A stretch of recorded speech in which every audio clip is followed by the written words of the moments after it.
Assalamualaikum warahmatullahi wabarakatuh. Perkenalkan, nama saya Tika Ayu Rahmawati dari Prodi D4 Teknik Pengendalian Pencemaran Lingkungan dengan nomor induk mahasiswa 2001070006. Di sini saya akan menampilkan beberapa materi, diantaranya ada materi bioindikator, kemudian bioindikator kualitas air, kemudian bioindikator kualitas tanah, dan yang terakhir bioindikator kualitas udara.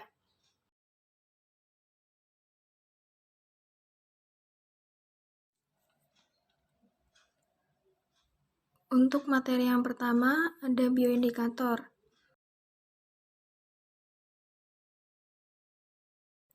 Materi bioindikator ada 6. Konsep bioindikator, kemudian yang kedua respon organisme terhadap pencemaran, yang ketiga tipe bioindikator, keempat kriteria makhluk hidup sebagai indikator lingkungan, yang kelima kelebihan bioindikator dibandingkan dengan teknik lainnya, dan yang terakhir urgensi mempelajari bioindikator. Untuk yang pertama ada konsep bioindikator.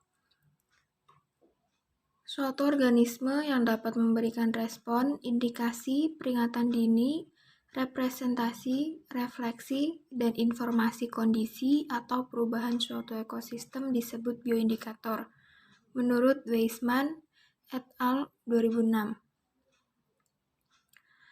Kemudian, bioindikator adalah kelompok atau komunitas organisme yang saling berhubungan, yang keberadaannya atau perilakunya sangat erat berhubungan dengan kondisi lingkungan tertentu, sehingga dapat digunakan sebagai petunjuk kualitas lingkungan atau uji kuantitatif. Menurut Setiono dan Sutarto 2008, Triatmojo 2008. Kemudian, suatu organisme akan berkembang secara optimal pada kondisi lingkungan ideal. Komponen ekosistem yang tidak ideal berdampak pada perubahan mekanisme kehidupan organisme, menurut Pribadi 2009. Kemudian, bioindikator adalah makhluk yang diamati penampakannya untuk dipakai sebagai petunjuk tentang keadaan kondisi lingkungan dan sumber daya pada habitatnya. Selain itu, bioindikator mampu mencerminkan kualitas suatu lingkungan atau dapat memberikan gambaran situasi ekologi, menurut Juliantara tahun 2011. Hewan yang sensitif terhadap pencemaran. Yang pertama ada onga Jawa, kemudian siput air tawar, kemudian planarian. Sedangkan hewan yang tahan terhadap pencemaran perairan ada cacing merah atau cacing darah. Berikutnya yang kedua, respon organisme terhadap pencemaran. Bentuk indikator meliputi 1. Reaksi biokimia fisiologis, yang kedua abnormalitas anatomi, morfologi, bioritme, dan tingkah laku. Yang ketiga, perubahan populasi hewan atau tumbuhan secara kronologis. Yang keempat, perubahan pada ekosistem maupun gabungan ekosistem. Yang kelima, perubahan pada struktur ataupun fungsi ekosistem. Dan yang terakhir, perubahan bentuk lahan atau landscape. Syarat untuk menetapkan atau memilih organisme sebagai bioindikator yaitu yang pertama, takson yang tinggi atau lebih tinggi harus memiliki takson dengan taksonomi jelas, diketahui secara terperinci, dan mudah untuk diidentifikasi. Yang kedua, status biologi diketahui jelas, peka terhadap tekanan maupun perubahan lingkungan. Yang ketiga, organisme memiliki kelimpahan tinggi dan mudah disurvei atau diamati. Yang keempat, tersebar dalam ruang dan waktu. Yang kelima, memiliki hubungan yang kuat dengan komunitas luas atau tidak memiliki hubungan kuat dengan komponen tekanan.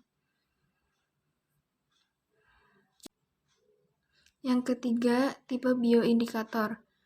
Yang pertama, indikator lingkungan. Indikator lingkungan merupakan organisme atau kelompok populasi yang peka akan adanya lingkungan rusak, tercemar, atau mengalami perubahan kondisi.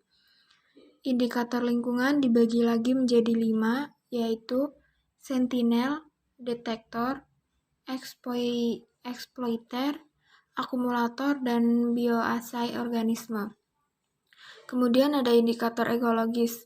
Indikator ekologis merupakan takson atau kelompok yang peka akan adanya tekanan terhadap lingkungan, mengindikasikan dampak tekanan terhadap makhluk hidup dan respon diwakili oleh sampel takson di habitat itu. Indikator keanekaragaman hayati merupakan kelompok takson atau fungsional mengindikasikan beberapa ukuran keanekaragaman atau kekayaan jenis, kekayaan sifat, dan status endemisitas takson di atasnya pada habitat tertentu. Indikator biodiversitas dapat dibedakan menjadi 3 kelompok, yaitu kelompok referensi, kelompok kunci, dan kelompok vokal.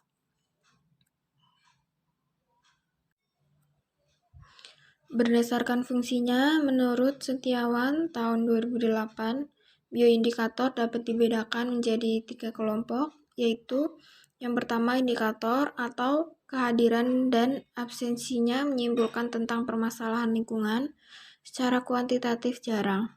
Yang kedua, spesies uji atau tanggapannya mengindikasikan tentang permasalahan yang luas.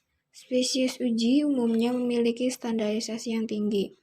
Yang ketiga, monitor atau menyediakan bukti akan adanya perubahan kesimpulan kuantitatif, biasanya melalui kalibrasi.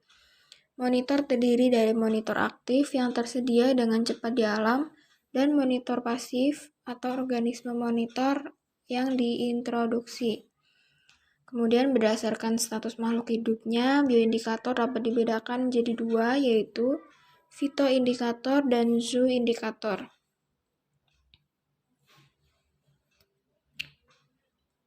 Berbagai jenis bioindikator dapat dijelaskan dari perspektif yang berbeda. Menurut tujuan bioindikasi, 3 jenis bioindikator dijelaskan perbedaannya, yaitu yang pertama, indikator kepatuhan.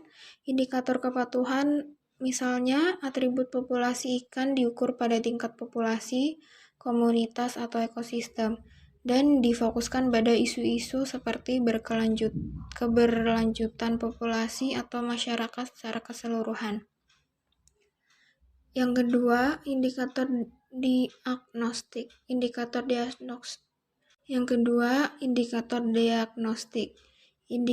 diagnostik dan peringatan dini diukur pada tingkat individu atau suborganisme atau biomarker. Yang ketiga, indikator peringatan dini. Indikator peringatan dini berfokus pada tanggapan cepat dan sensitif terhadap perubahan lingkungan. Akumulasi bioindikator atau misalnya kerang lumut dibedakan dari efek toksik bioindikator dengan efek yang dipelajari pada tingkat organisme biologis yang berbeda. Kemudian yang keempat, kriteria makhluk hidup sebagai indikator lingkungan. Menurut Odum pada tahun 1993, pedoman mengenai makhluk yang dapat digunakan sebagai bioindikator yaitu yang pertama ada spesies Teno,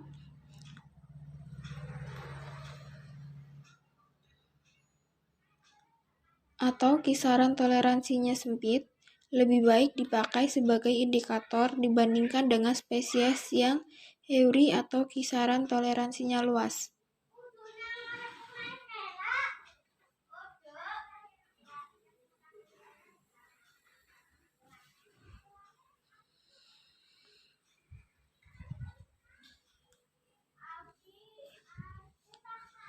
Yang kedua, spesies yang dewasa lebih baik dipakai sebagai indikator dibandingkan dengan yang masih muda. Yang ketiga, sebelum mempercayai penampakan makhluk sebagai indikator ekologis, maka terlebih dahulu harus ada bukti yang cukup bahwa suatu faktor yang dipermasalahkan memang benar dan membatasi. Kemudian yang keempat, banyak hubungan di antara jenis, populasi, dan seluruh komunitas seringkali memberikan indikator yang lebih dapat dipercaya daripada satu jenis yang tunggal karena integrasi keadaan yang lebih baik dicerminkan oleh keseluruhan daripada oleh sebagian. Juliantara tahun 2011 menyatakan bahwa bioindikator dapat digunakan untuk memantau keadaan polusi di suatu tempat sebaiknya memenuhi kriteria sebagai berikut. Yang pertama, organisme yang dijadikan sebagai bioindikator memiliki kisaran toleransi yang sempit terhadap perubahan lingkungan. Yang kedua, organisme yang dijadikan sebagai bioindikator memiliki kebiasaan hidup menetap di suatu tempat atau pemancarannya terbatas. Yang ketiga, organisme yang dijadikan sebagai bioindikator mudah dilakukan pengambilan sampel dan merupakan organisme yang umum dijumpai di lokasi pengamatan. Yang keempat, akumulasi dari polutan tidak mengakibatkan kematian pada organisme yang dijadikan sebagai bioindikator. Yang kelima, organisme yang dijadikan sebagai bioindikator lebih disukai yang berumur panjang, sehingga dapat diperoleh individu contoh dari berbagai stadium atau dari berbagai tingkatan umur. Untuk yang kelima, kelebihan bioindikator dibandingkan dengan teknik lainnya.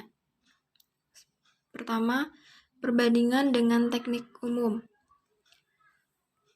Bioindikator menambahkan komponen temporal yang sesuai dengan rentang kehidupan atau waktu tinggal suatu organisme dalam sistem tertentu yang memungkinkan integrasi kondisi lingkungan saat ini, masa lalu atau masa depan. Sebaliknya, banyak pengukuran kimia dan fisik hanya mencirikan kondisi pada saat pengambilan sampel.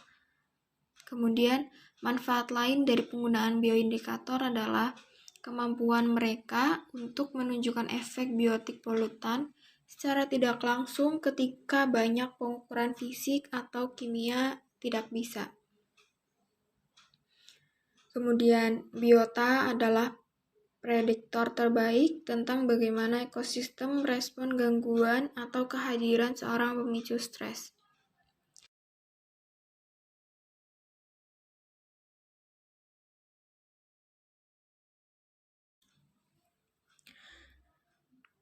Bioindikator kualitas air.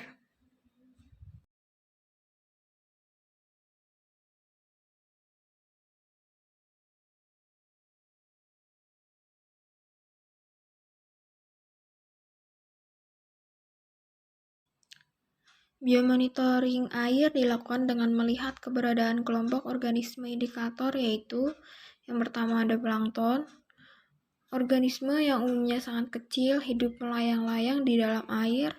Gerakan organisme ini sangat dipengaruhi oleh arus air, dibedakan menjadi fitoplankton atau tumbuhan dan zooplankton, hewan.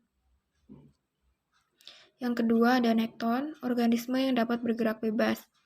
Yang ketiga ada neuston, atau organisme kecil yang bersandar atau berenang di dalam atau di permukaan air, atau kelompok makroinvertebrata lainnya.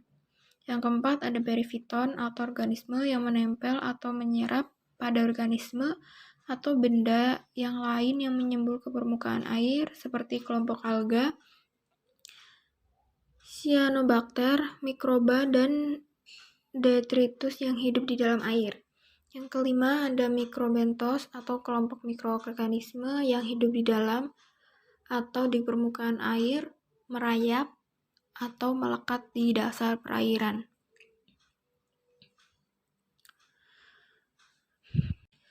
Juliantara tahun 2011 mengelompokkan spesies indikator dalam 5 kelompok, yaitu yang pertama sentinel, yaitu makhluk hidup sensitif sangat tinggi terhadap polutan atau diintroduksi sebagai peringatan dini polusi. Yang kedua, detektor, yaitu makhluk hidup penghuni asli habitat mengindikasikan perubahan terukur atau tingkah laku, mortalitas, dan morfologi di lingkungan yang berubah. Yang ketiga, eksploitor, yaitu makhluk hidup yang keberadaannya menunjukkan gangguan lingkungan, bahkan jumlahnya berlimpah akibat tidak adanya kompetisi dengan makhluk hidup lain. Yang keempat, akumulator, yaitu makhluk hidup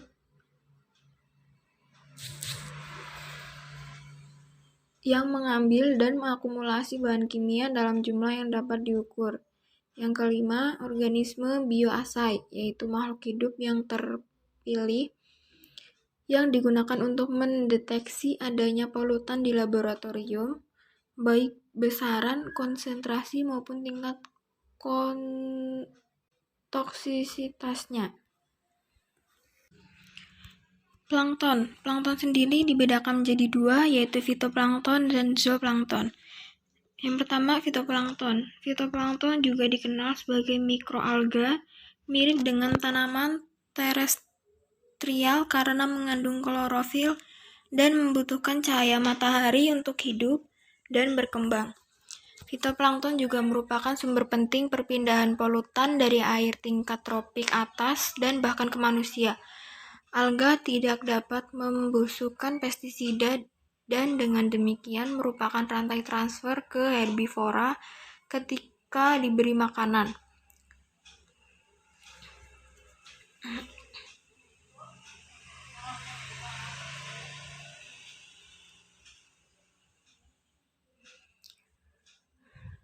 Pengumpulan zat dan asupan memainkan peran penting dalam dinamika pencemaran fitoplankton.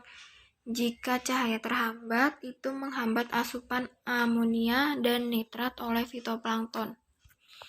Kemudian yang kedua ada zooplankton. Zooplankton adalah hewan mikroskopis yang hidup di permukaan air.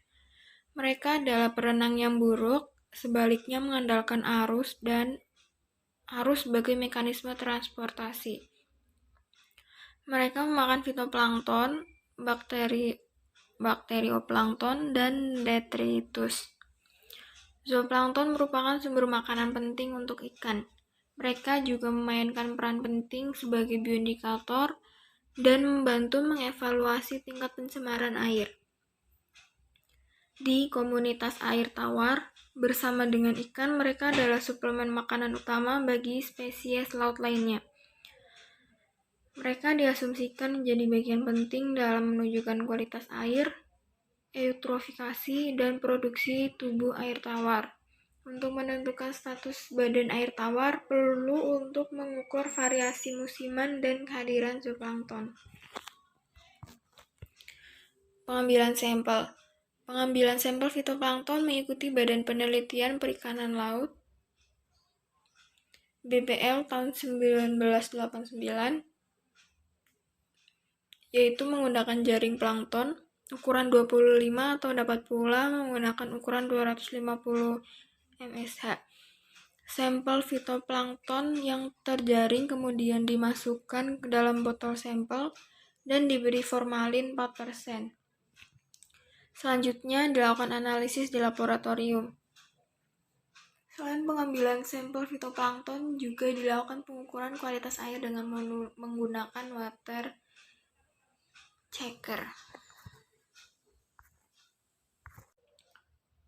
Yang ketiga ada perifiton. Komunitas perifiton adalah lapisan berlendir yang melekat pada batuan substrat stabil lainnya yang terdiri dari aliran dasar menurut Gray tahun 2013. Perifiton adalah jenis agregat mikroba, biasanya terdiri dari alga, bakteri, dan mikro atau mesoorganisme, serta materi organik yang masuk dan menyebar dalam air dan sedimen, khususnya pada permukaan sedimen, batuan, tanaman, dan partikel tersuspensi dalam ekosistem akuatik.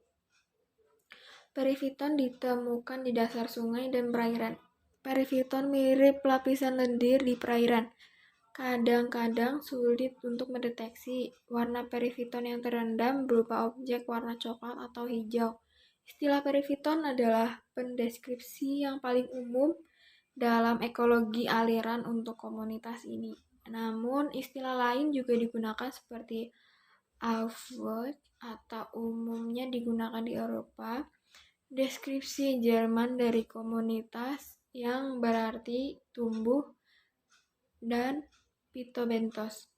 Komunitas ini sebagian besar terdiri dari alga dan Cyanobacteria atau sebelumnya disebut ganggang hijau biru, dan istilah ganggang bentik juga digunakan terutama oleh ahli bioalga menurut Biggs tahun 2000. Perifiton sangat penting untuk fungsi ekosistem, tetapi keadaan tertentu dapat berproliferasi menyebabkan masalah pengelolaan sumber daya air seperti menurunkan nilai estetika, rekreasi, dan keanekaragaman hayati. Proliferasi juga bisa mencemari air, menjadi racun bagi hewan, dan menghambat intakes menurut Biggs tahun 2000. Selain itu, degradasi ekologis perairan dapat menyebabkan perubahan besar dalam komunitas perifiton, sehingga komposisi spesies perifiton secara rutin digunakan sebagai indikator polusi di sungai. Perifiton dapat mengakumulasi logam dari air. Perifiton dapat mengakumulasi logam dari air ambien dan dari sedimen, menurut Tang et al. Tahun 2014. Makroinvertebrata. Makroinvertebrata merupakan kelompok hewan yang tidak bertulang belakang yang dapat dilihat dengan mata telanjang. Makroinvertebrata air dapat memberikan gambaran mengenai kondisi fisik, kimia, dan biologi suatu perairan, sehingga dapat dipakai sebagai indikator kualitas air sungai. Sifat-sifat makroinvertebrata air yaitu sensitif terhadap perubahan kualitas air sehingga berpengaruh terhadap komposisi dan kelimpahannya. Kemudian ditemukan hampir di semua perairan, terdiri dari atas banyak jenis serta merespon berbeda pada gangguan yang berbeda pula.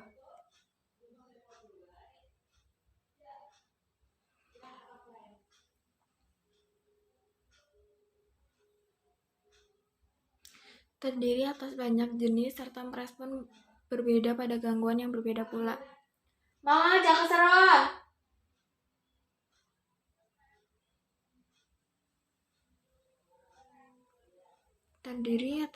Terdiri atas banyak jenis serta merespon berbeda pada gangguan yang berbeda pula. Bergerak secara terbatas, mengakumulasi racun pada tubuhnya, mudah dikumpulkan dan diidentifikasi paling tidak sampai tingkat famili. Pengambilan contoh mudah dilakukan karena memerlukan peralatan sederhana, murah, dan tidak berpengaruh terhadap makhluk hidup lainnya. Hal yang harus diperhatikan dalam penggunaan makroinvertebrata yaitu kehadirannya sangat dipengaruhi musim, sehingga pengambilan sampel harus dilakukan setiap musim. Kemudian makroinvertebrata hanya merespon pengaruh perubahan kondisi lingkungan tertentu.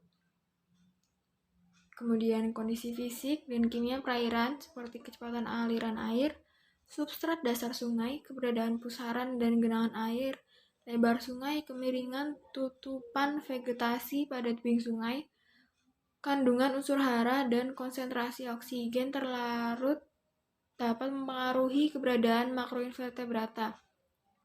Berdasarkan hal tersebut, perlu dilakukan pengambilan sampel pada lokasi terpolusi dan belum terpolusi dengan kondisi fisik yang seragam.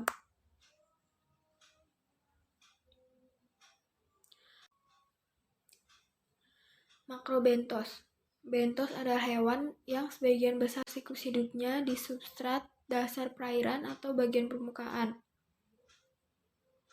Epifauna. di dalam sedimen dasar atau e-fauna. Menurut Sinaga tahun 2009, berdasar tingkat toleransi pada pencemaran, bentos digolongkan dalam A. Jenis tahan bahan pencemar, misalnya cacing tubifax, Masculinum sp, dan Psidium sp. B. Jenis lebih bersih, misalnya siput senang arus, Bryozoa, Crustacea, serta serangga perairan. C. Jenis hanya senang bersih, misalnya siput Vivinatidae dan Amnicolidae, serta beberapa jenis serangga atau dalam fase larva dan nimfa. Mikrofita atau tumbuhan air. Mikrofita membentuk komunitas penting dalam ekosistem perairan karena dalam banyak kasus mereka adalah produsen utama. Mereka menghasilkan biomasa yang tinggi dan berkontribusi terhadap keanekaragaman hayati.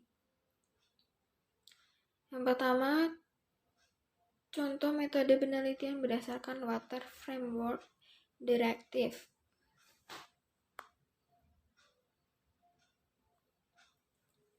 Banyak metode makrofit digunakan untuk menilai status trofik badan air di Eropa. 2. Huisman-Of-Fresco model atau model Hof.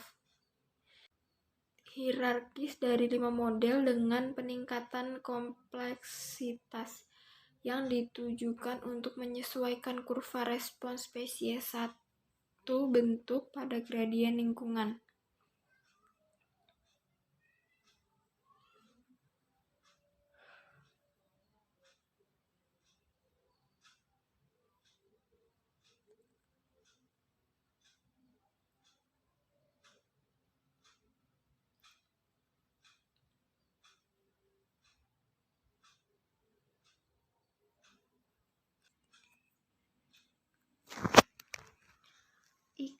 Ikan adalah salah satu spesies hewan yang sering digunakan sebagai bioindikator lingkungan untuk memantau tingkat pencemaran atau kualitas air lingkungan karena kepekaannya terhadap pencemaran.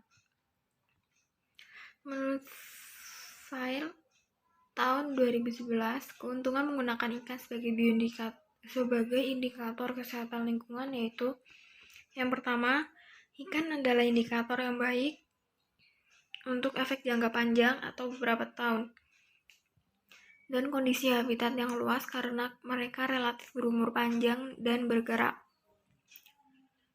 Ikan pada umumnya mencakup berbagai spesies yang mewakili berbagai tingkat tropik atau omnivora, herbivora, insektivora, planktivora, dan piscivora.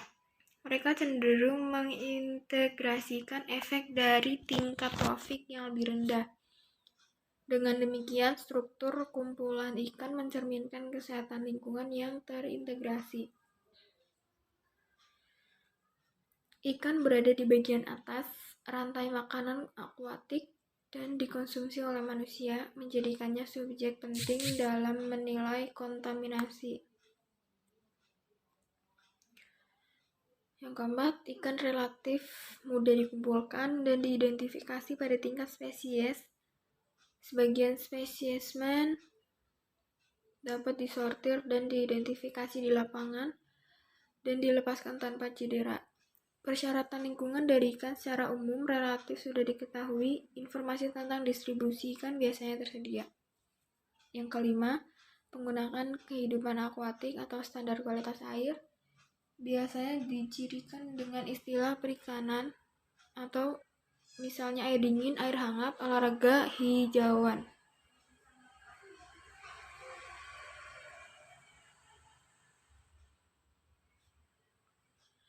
Pemantauan kumpulan ikan memberikan evaluasi langsung dari feasibility yang menekankan pentingnya ikan bagi pemancing dan nelayan komersial. Yang keenam, ikan terhitung hampir separuh spesies vertebrata yang terancam punah dan subspesies di Amerika Serikat.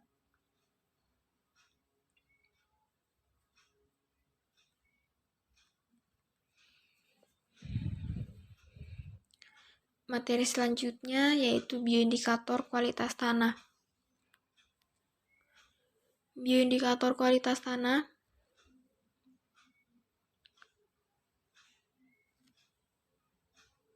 beberapa senyawa kimia yang berpotensi berbahaya yang berasal dari aktivitas manusia di perkotaan, pedesaan maupun kawasan industri terus-menerus dilepaskan ke lingkungan, khususnya tanah. Tanah adalah sumber daya penting bagi manusia dan ekosistem.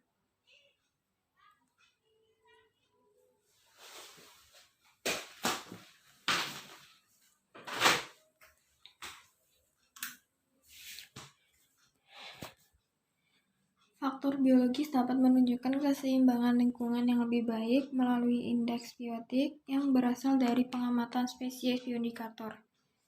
Bioindikator mampu menghadirkan perubahan yang memungkinkan generalisasi informasi tentang kualitas lingkungan.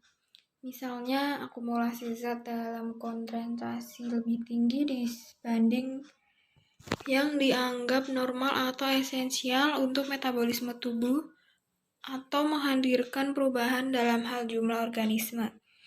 Organisme seperti itu karena karakteristiknya yang toleran terhadap beberapa zat kimia dapat menghadirkan beberapa perubahan, apakah itu fisiologis, morfologis, dan perilaku ketika terpapar polutan tertentu. Kehidupan beberapa hewan dan tumbuhan sangat bergantung pada tanah, baik makro, meso, maupun mikro seperti isopoda, Collembola, Oligoceta, dan Diplopoda telah diusulkan sebagai organisme bioindikator. Selain itu, tanaman tingkat tinggi juga bisa digunakan dalam penelitian tanah. Hewan tanah yang pertama, invertebrata. Menurut Fontanetti et al. Tahun 2011, beberapa kelompok taksonomi invertebrata tanah dan tanaman tingkat tinggi telah diusulkan sebagai organisme bioindikator yang dapat diuraikan sebagai berikut. A. Isopoda, Collembola, dan Diplopoda. Antropoda tanah dari kelompok hewan Saprofagus yaitu Isopoda, Collembola, dan Diplopoda adalah di antara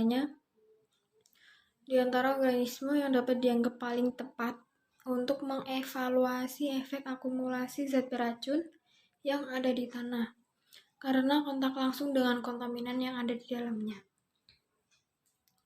Annelida, khususnya Oligoceta, juga sering digunakan dalam tes toksisitas.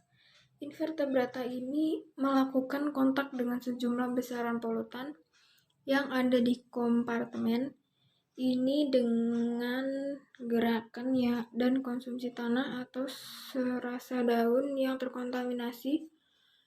Oligoceta dianggap sebagai salah satu representasi terpenting dari makrofauna edafit.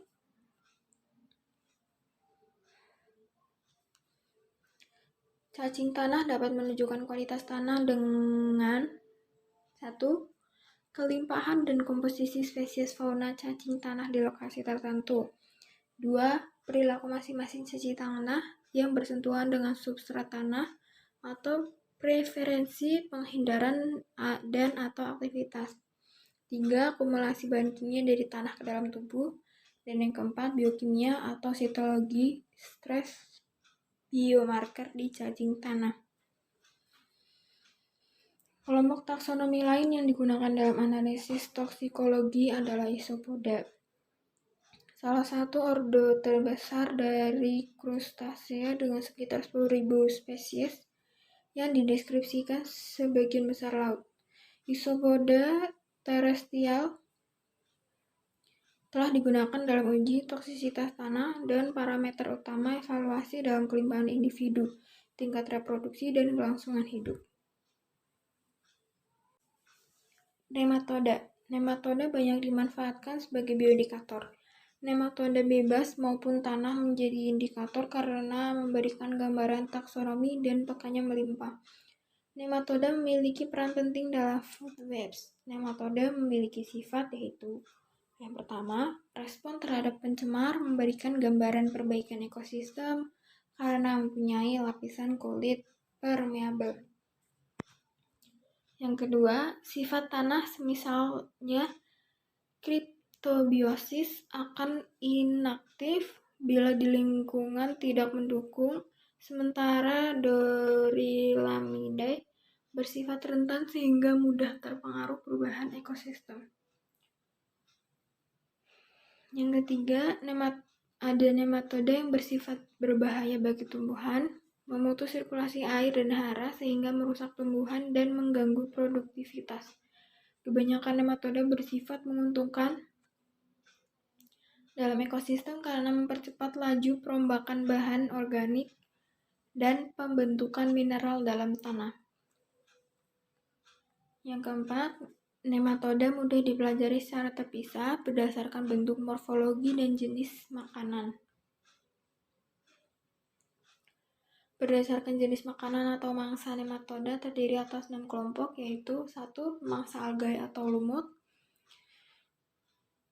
yang kedua pemangsa jamur, yang ketiga pemangsa bakteri, yang keempat predator, yang kelima pemangsa parasit dan serangga, yang keenam parasit pada tumbuhan. Yang ketiga ada tumbuhan.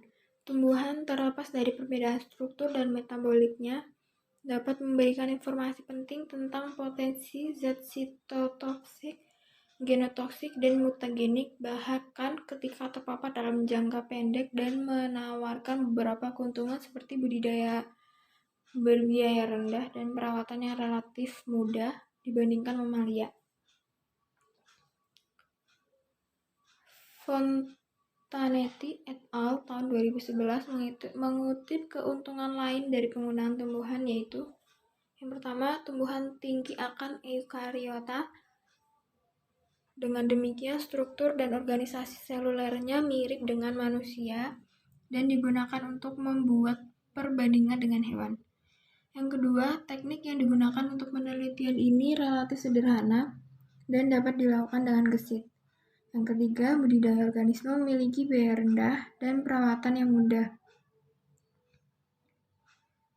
Yang keempat, pengujian dapat dilakukan di bawah berbagai kondisi lingkungan, pH, dan suhu. Yang kelima, tumbuhan tingkat tinggi dapat regenerasi dengan mudah. Yang keenam, pengujian dengan tumbuhan tingkat tinggi dapat digunakan untuk menilai potensi genotoksik, zat sederhana, atau bahkan campuran kompleks. Yang ketujuh, dapat digunakan untuk pemantauan in situ. Yang kedelapan, dapat digunakan untuk pemantauan selama beberapa tahun dan sangat andal. 9. Penelitian telah menunjukkan korelasi dengan uji sitogenetik pada mamalia. Dapat digunakan bersama dengan uji mikroba untuk mendeteksi metabolit mutagenik atau promutagen. 11. Studi genotoksisitas dengan tanaman menunjukkan sensitivitas tinggi dalam tes dan agen karsinogenik.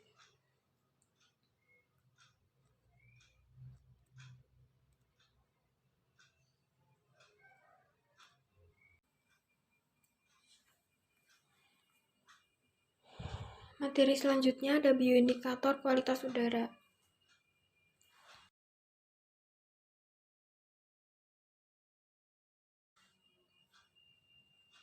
Polusi udara mengacu pada jumlah zat berbahaya yang terkonsentrasi di atmosfer dan mengisi udara dalam waktu dan konsentrasi melebihi yang diizinkan. Penurunan kualitas udara membawa pengaruh buruk secara langsung atau tidak langsung terhadap kesehatan manusia di lingkungan. Polutan di udara dihasilkan oleh aktivitas manusia dan proses alami. Namun, pencemaran utama mengacu pada polutan yang dihasilkan oleh aktivitas manusia, termasuk produksi industri dan pertanian, kehidupan sehari, dan sarana transportasi.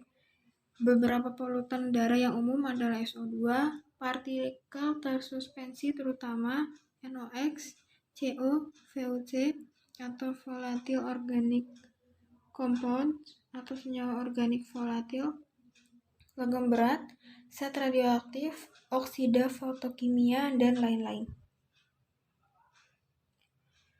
Kemudian ada lichen.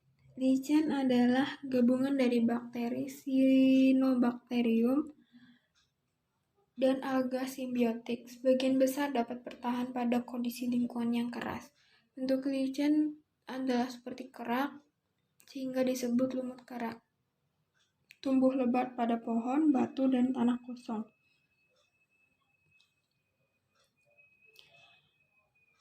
Satu, keuntungan menggunakan lichen sebagai bioindikator. Yang pertama, banyak spesies lichen memiliki rentang geografis yang luas, memungkinkan studi gradien polusi jarak jauh. Morfologi lichen tidak bervariasi dengan musim, dan akumulasi polutan dapat terjadi sepanjang tahun.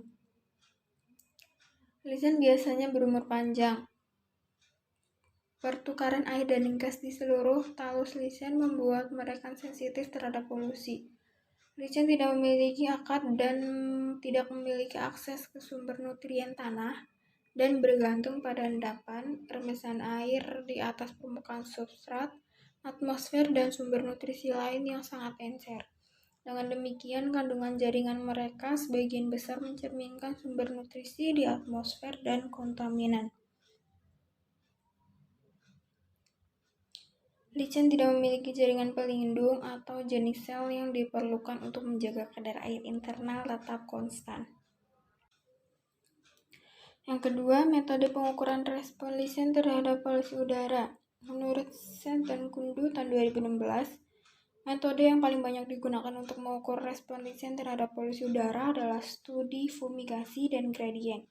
Dasar pertimbangan melakukan metode analisis gradien terletak pada fakta karakteristik dari spesies yang terpengaruh bervariasi sesuai dengan gradien lingkungan. Studi semacam itu biasanya dilakukan sekitar sumber kontaminan yang ada atau diproyeksikan dengan beban polutan diharapkan bervariasi dengan jarak dan sumber.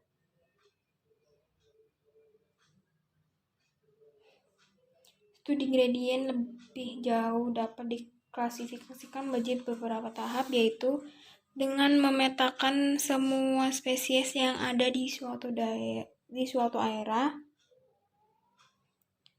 Yang kedua, dengan memindahkan lichen dari tempat yang tidak terkontaminasi ke tempat yang terkontaminasi dengan mengukur bioakumulasi polutan. Yang ketiga, lichen sebagai bioindikator pencemaran logam. Lichen dianggap sebagai bioindikator yang paling andal menurut karakteristik fisiologis, morfologis, dan anatomis spesifik mereka. Perubahan kualitas udara dapat dideteksi oleh spesies lichen epifytik yang sensitif terhadap pencemaran udara. Sangat penting untuk melakukan penilaian suatu daerah yang seharusnya memiliki cukup spesies lichen untuk memantau polusi udara, menurut Asif pada tahun 2019. Pada tahun 2018. Bryophyta. Bryophyta adalah tumbuhan yang tidak memiliki sistem vaskular dan sederhana, baik secara morfologi maupun anatomis. Potensi pertumbuhan dalam Bryophyta tidak begitu terpolarisasi sebagai tanaman vaskular. Bryophyta tumbuh di berbagai habitat, terutama di tempat lembab, di tanah, batu, batang dan ranting pohon, dan batang pohon yang jatuh. Ada dua kategori Bryophyta sebagai respon terhadap polusi, yaitu yang pertama, yang sensitif, Ada dua kategori Bryophyta sebagai respon terhadap polusi, yaitu yang pertama, sangat sensitif terhadap polusi dan menunjukkan gejala-gejala cedera yang terlihat bahkan di hadapan sejumlah kecil polutan. Yang kedua, yang memiliki kapasitas untuk menyerap dan menyimpan polutan dalam jumlah yang jauh lebih tinggi daripada yang diserap oleh kelompok tanaman lain yang tumbuh di habitat yang sama.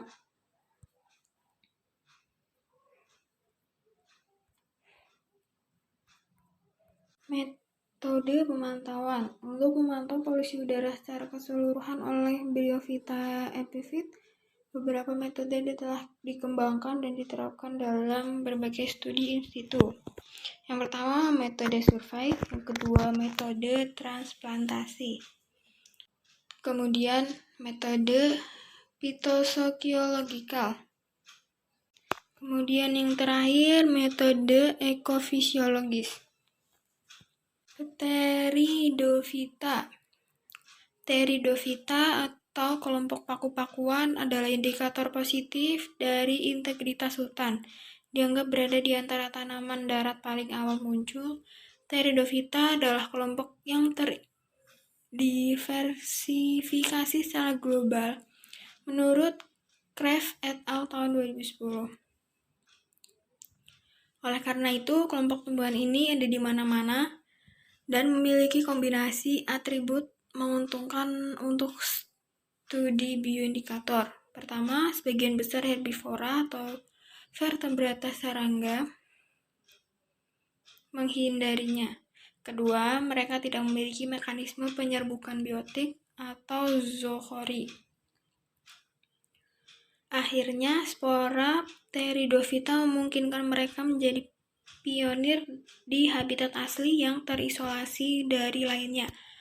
Oleh karena itu, distribusi mereka erat mencerminkan kondisi habitat abiotik, memfasilitasi analisis pola kelompok taksa lainnya. Tumbuhan tingkat tinggi. Yang pertama, respon tumbuhan. Tumbuhan tidak dapat memilih dan memindahkan tempat tinggal mereka seperti hewan, dan dengan demikian menjalani hidupnya dengan menanggapi lingkungan sekitarnya. Setiap kali komponen lingkungan seperti suhu, kadar air tanah, nutrisi, dan polutan udara melebihi kisaran adaptasi atau menjadi terbatas, tanaman mengembangkan gejala atau pertumbuhan abnormal. Munculnya gejala atau pertumbuhan abnormal macam itu merupakan indikator yang baik tentang bahaya pencemaran lingkungan pada manusia. Yang kedua, pengamatan kerusakan tumbuhan. Menurut Sig et al. Tahun 1991 dan Nugratani dan Prasetyawati tahun 2010, pengamatan kerusakan tumbuhan dapat dilakukan melalui pengamatan langsung atau visual terhadap gejala nekrotik atau gejala kematian atau kerusakan daun serta organ lain pada tumbuhan. A. Pengukuran Air Pollutant Tolerance Index atau APTI pada tumbuhan. Salah satu yang dapat diukur adalah Air Pollutant Tolerance Index atau APTI. Dilakukan dengan cara mengukur berbagai variabel penting pada daun, yaitu jumlah klorofil, pH, kadar air relatif, dan kadar asam askorbat.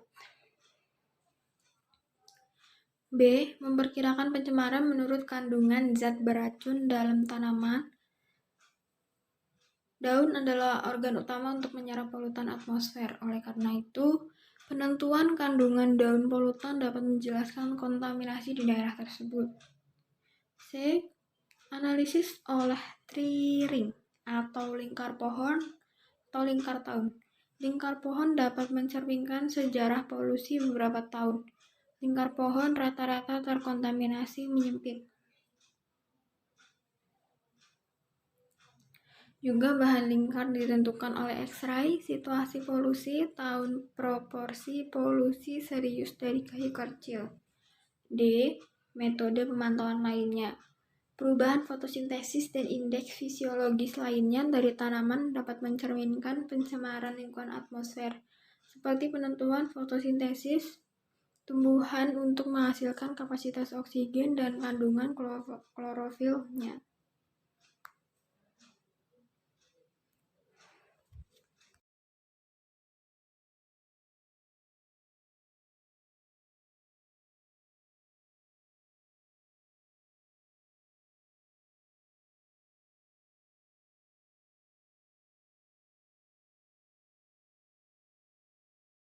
Demikian yang bisa saya sampaikan, kurang lebihnya mohon maaf. Wassalamualaikum warahmatullahi wabarakatuh.